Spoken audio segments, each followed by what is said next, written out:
The Uncanny X-Men, Hunted by the Wolfpack, issue number 9.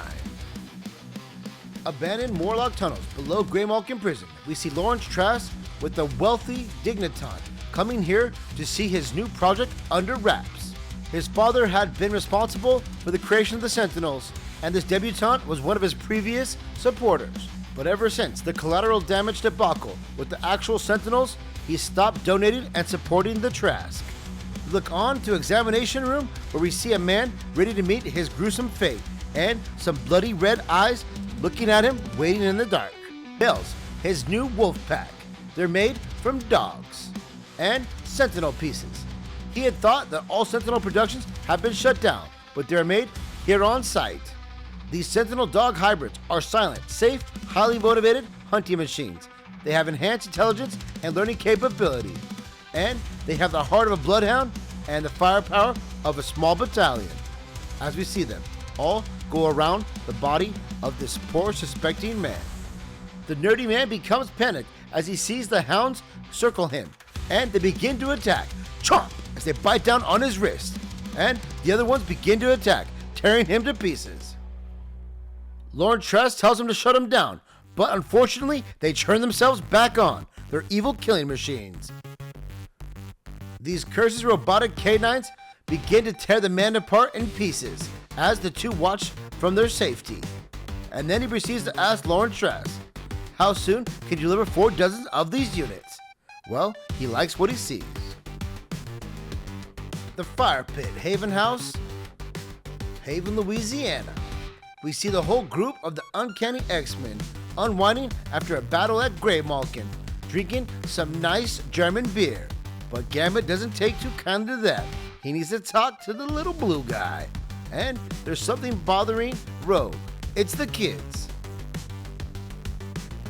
Wolverine doesn't trust the children, but the real thing is they don't trust themselves. So Rogue has decided that everyone will take one of the outliers in and become their mentor, starting with Jubilee and Death Dream.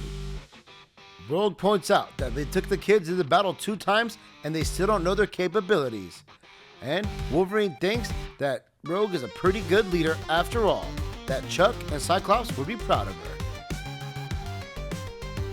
Jump to a cemetery where we see Jubilee coming to talk to Death Dream.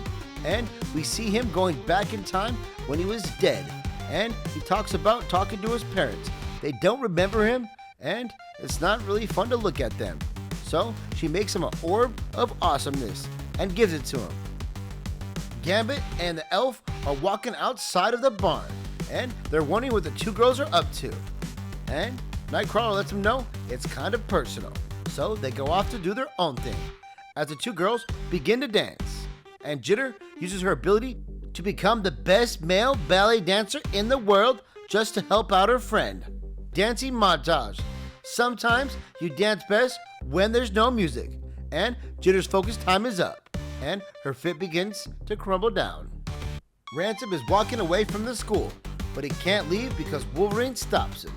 He doesn't want to let him leave, but he's going to try to make him reconsider by making him a sandwich and letting him know what they've lost. They've lost their leaders, their country, their way, and now their home is now a prison. Wolverine lets Ransom know that he was always there for his team and that he's his personal draft pick.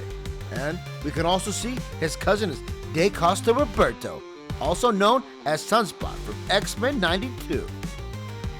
Ransom begins to tell Wolverine that they need to loosen up a bit and let the children go into the city alone.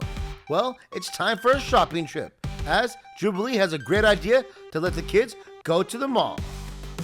Back at the Wolfpack lab, they picked up the signal of the kids. Somehow they were blocked, but now they were found. And now it's time to test these animals out for the real.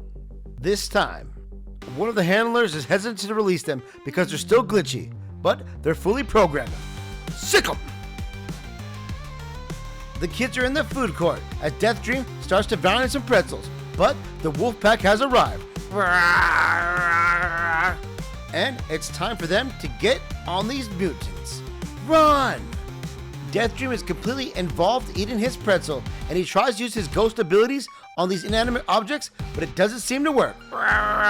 And we see Jitter and Calico coming in with their abilities to save him, but Ransom is right there to knock the mutt right out of his face. On her horse and save Deathstream in one fell swoop from these evil hounds. But it's not done yet. The Wolfpack is still on the trail of Deathstream, and we see Mrs. Corina Ellis coming to Dr. Trask, asking him why are these animals released. She had a whole media adventure planned for them, but now it's too late. Lauren Trask begins to tell her that they sent 4 different wolf packs to different locations for debugging. Mutant hotspots, Merle, Alaska, Chicago, New York, New Orleans. All these are places of X-Men.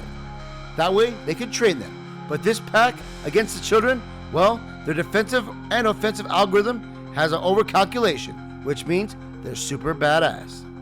They had trained this certain pack to be like wild dogs. It was their mistake, but this pack is super mean, and they like to taste of blood, as we see the body of Deathstream ravaged on the ground from these 3 evil bloodhounds. Next, the first casualty. Next, the 4 potential mutant recruits known as the Outliers are the target of the new vicious and ensemble anti-mutant weapon initiative, a cold-hearted pack of tracking sentinels based on dogs who use their enhanced senses and chainsaw-like teeth to hunt down and kill mutants. Nowhere to run, nowhere to hide, as the Outliers face the bone-chilling bloodhounds in the Uncanny X-Men number 10.